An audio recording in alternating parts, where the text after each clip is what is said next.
Hey guys, how's it going? Welcome back, of course, to the Time Bomb channel, and I hope all is good in your part of the world.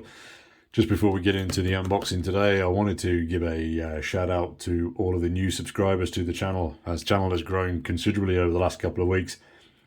So I wanted to give you guys a massive thanks and also say you are very welcome indeed to the channel. I did a video recently, and I'll pop a link just up the top here to that one around the January blues and the potential remedy that time being supplied by Casio. However, be advised the Ides of February are upon us, but fear not, gentlemen. The gambling spring lambs will soon be amongst us, and this watch contained here within the box, I think, might actually have you begging for the summertime blues. So let me just do the necessary with the plastics. 1 second. Alright, so plastic's removed, and that's always the noisy bit on camera, especially when you got the camera phone slapped right next to the what you're doing. I've got another one here. I also noticed as well, actually, that my knife isn't that sharp. Probably needs a sharpen. Cutting open too many plastic bags.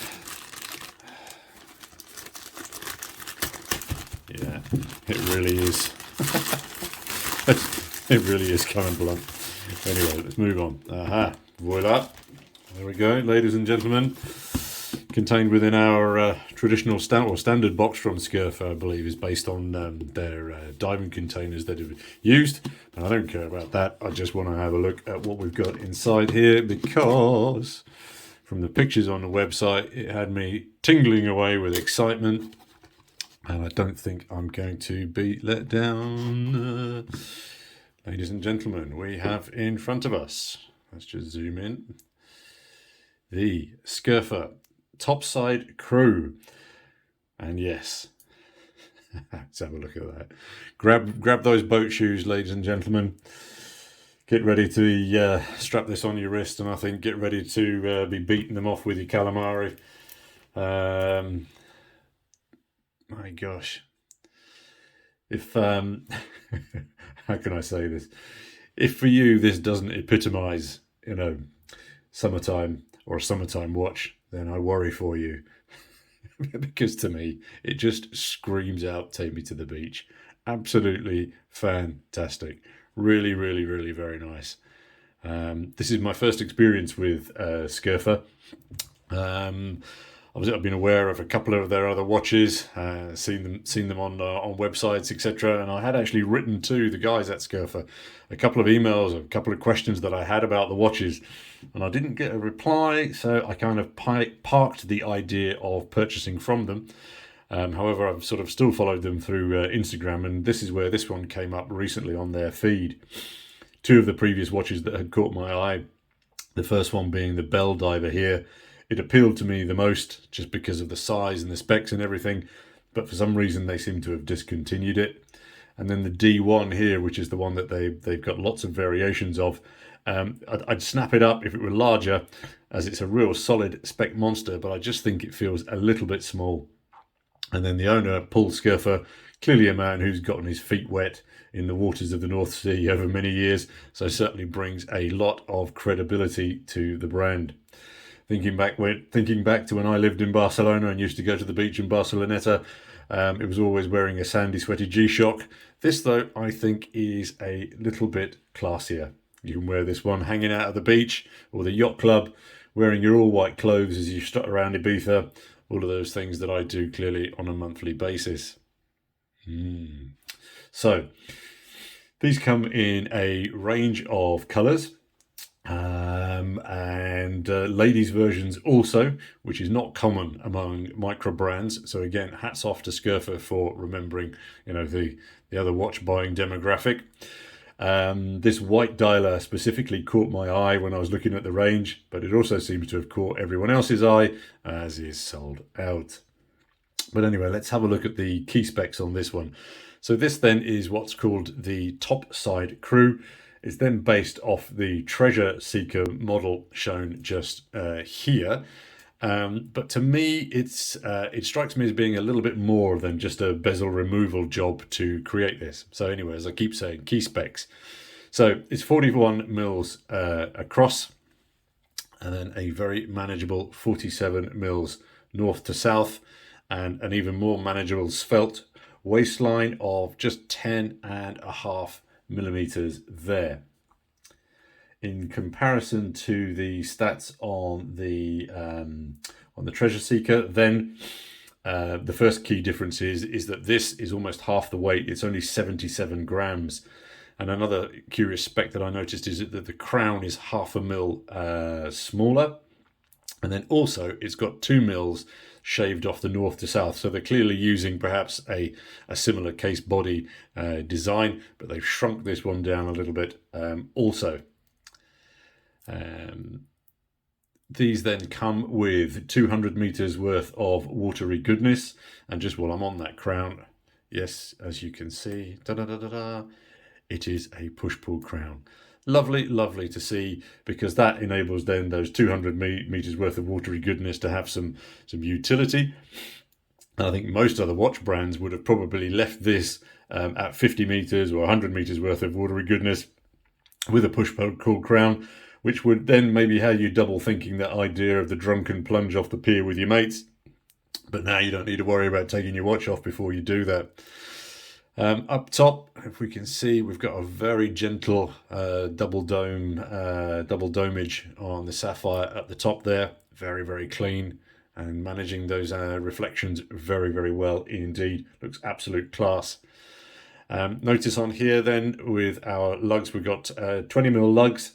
And generally I tend not to be a big fan of 20mm because they don't make sense to me. They allow too much top wobble on watches. However, I'm thinking that on this one they make perfect sense because the weight factor, as I say, 77 grams, makes those 20mm really quite sensible, because that's just going to hold that on wrist while I'm talking about that. Let's do that. I think that anything over 125 grams, and then you should be on 22mm lugs, simply because it keeps it flusher and prevents that really rather annoying top wobble. Marathon watches, please take note. You persist with your 20mm, and I never understood why. Lovely curvy luggage. As I say, just drops that down very, very comfortably. And as I say, because of the way they enter into the case body there and those quite longish lugs, I think, yeah, absolutely brilliant.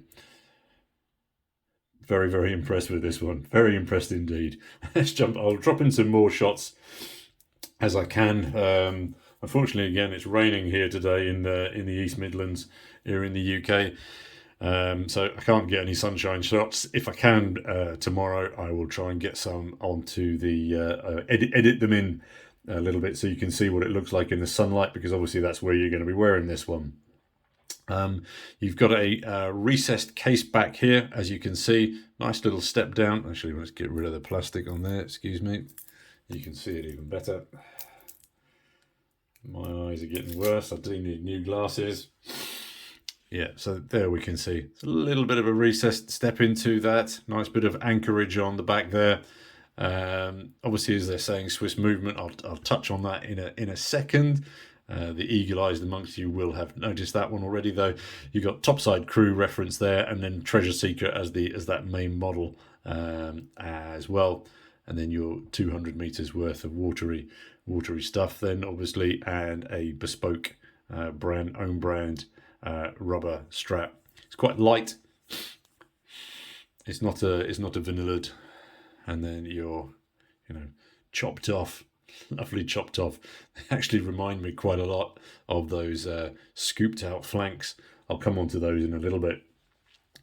One of the things, I'm just going to polish that top aspect there because it might have a little bit of sticky left on it. Again, when I was looking at the photos of this on the website, one of the things that drew me to it was the fact that they left this top bezel brushed, because I think it just combines, it just sits much better. They could have made it shiny, and if they had made it shiny, I think then the watch would gravitate more to the boardroom than to your board shorts.